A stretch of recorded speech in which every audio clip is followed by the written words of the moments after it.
Why is it so essential that developing countries look at education as a global opportunity?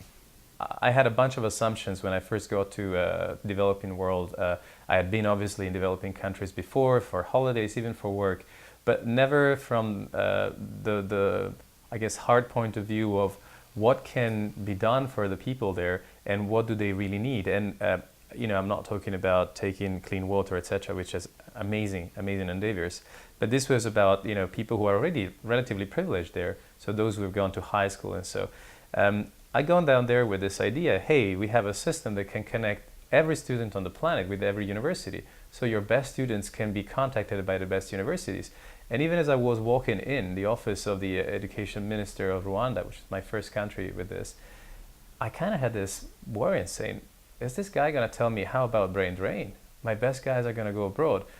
And he didn't ask the question, so at some point I pulled it up and say, are you worried about brain drain? And he smiled and he said, look, this is a Western perspective.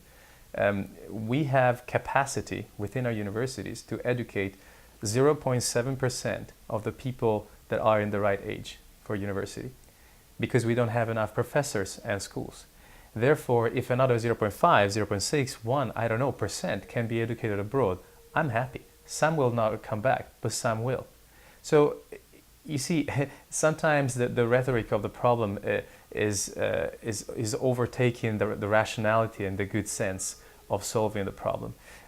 Later on, then we also looked at the problem in more, I guess, expanded ways, which is the reason why they cannot educate people locally is because they don't have professors. Well, if more people can be educated by going abroad, especially if we can convince some to come back, they can have more professors for the next generation, and that breaks that problem. Otherwise, it'll be perpetuated forever, and they will always be wanting, if you want, always be undereducated, and therefore incapacitated to perform.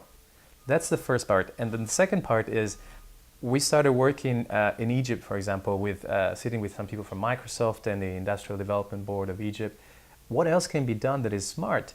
And the guy from Microsoft actually said something really smart. He said, well, we as Microsoft Middle East North Africa could identify people who are born in Egypt but are studying at Stanford and the last year of university and say, come back and work for us, but in Egypt. And then the guys from the Industrial Development Board said, hey, we have a venture capital fund here.